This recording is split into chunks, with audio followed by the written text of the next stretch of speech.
जयश्रीज किचनमध्ये तुमचं स्वागत आहे। आज छान अशी शेपूची भाजी बनवायची आहे। त्यासाठी मिरची घेतली आहे, लसूण आणि थोडीशी मूग डाळ। इथे मी शेपूच्या भाजीच्या 2 पेंड्या घेतल्या आहेत। आता भाजी छान निवडून घ्यायची आहे।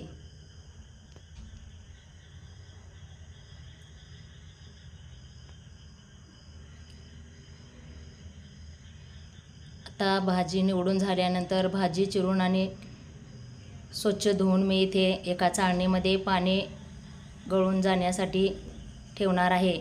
आता इथे मी गॅस ऑन करून गॅसवरती कढई ठेवणार आहे।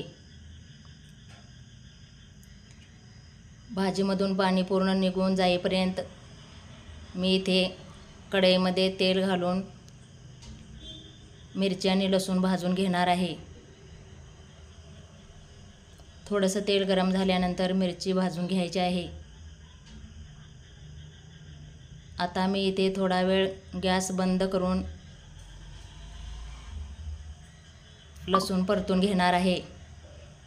लसूण भाजताना लसणीचा कलर बदलायचा नाही, कारण लसणीचा कलर जर बदलला तर पूर्ण भाजीची चव बदलते। लसूण पांढरी शुभ्रच राहिली पाहिजे। आता इथे मी मूग डाळ निवडून घेतलेली आहे। आता डाळ स्वच्छ धुवून घेणार आहे। आता डाळ धुवून तयार आहे। इथे गॅस ऑन करून 1-2 मिनिट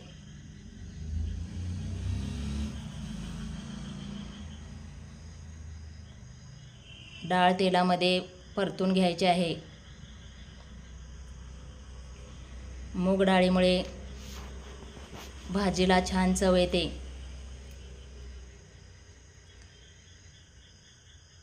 आता मी इथे स्वच्छ धुवून घेतलेली भाजी कढईमध्ये घालणार आहे। प्रमाणामध्येच डाळ घालायची आहे। भरपूर भाजी दिसली म्हणून डाळ भरपूर घालायची नाही, कारण भाजी शिजल्यानंतर कमी होते आणि डाळ भरपूर दिसते। आता इथे चवीनुसार थोडंसं मीठ घालायचं आहे।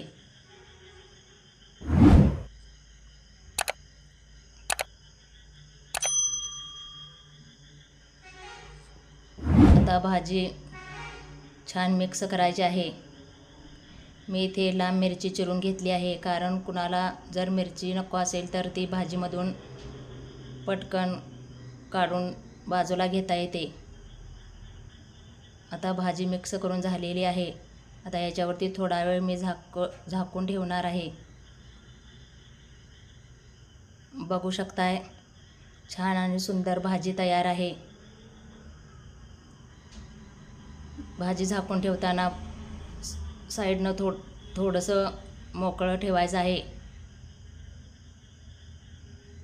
आता मी भाजी एका बाउलमध्ये काढून घेणार आहे।